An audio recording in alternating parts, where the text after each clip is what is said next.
അന്ന് മുതൽ ഞങ്ങൾ ഏറ്റവും അടുപ്പക്കാരായി. രാഷ്ട്രീയ അടുപ്പക്കാർ മാത്രമല്ല, വ്യക്തിപരമായിട്ട് ഉമ്മൻചാണ്ടിയും ഞാനും ഞങ്ങളുടെ രാഷ്ട്രീയ ജീവിതത്തിലുണ്ടാകുന്ന ഏത് പ്രതിസന്ധിയും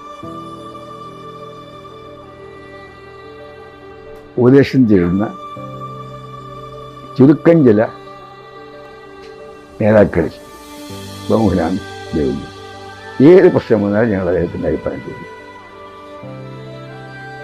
എൻ്റെ അതിൽ RSP കോൺഗ്രസ് ബന്ധത്തെക്കുറിച്ച് മൊത്തത്തിലുള്ള ഞങ്ങളുടെ ഏത് പ്രശ്നങ്ങളും ഞങ്ങൾ സംസാരിക്കും. അന്ന് മുതൽ ഞാൻ ഒരു ജ്യേഷ്ഠ സഹോദരൻ, രാഷ്ട്രീയത്തിൽ അല്ലെങ്കിൽ ജീവിതത്തിൽ തന്നെ ഒരു ജ്യേഷ്ഠ സഹോദരൻ്റെ പോലെയാണ് ഞങ്ങൾ അദ്ദേഹത്തിൽ. ഈ ഉമ്മൻചാണ്ടിയും ഞാൻ അദ്ദേഹത്തെ തന്നെയാണ് കണ്ടിട്ടുള്ളത്. അവസാനം വരെ അങ്ങനെയല്ല. ഭരണ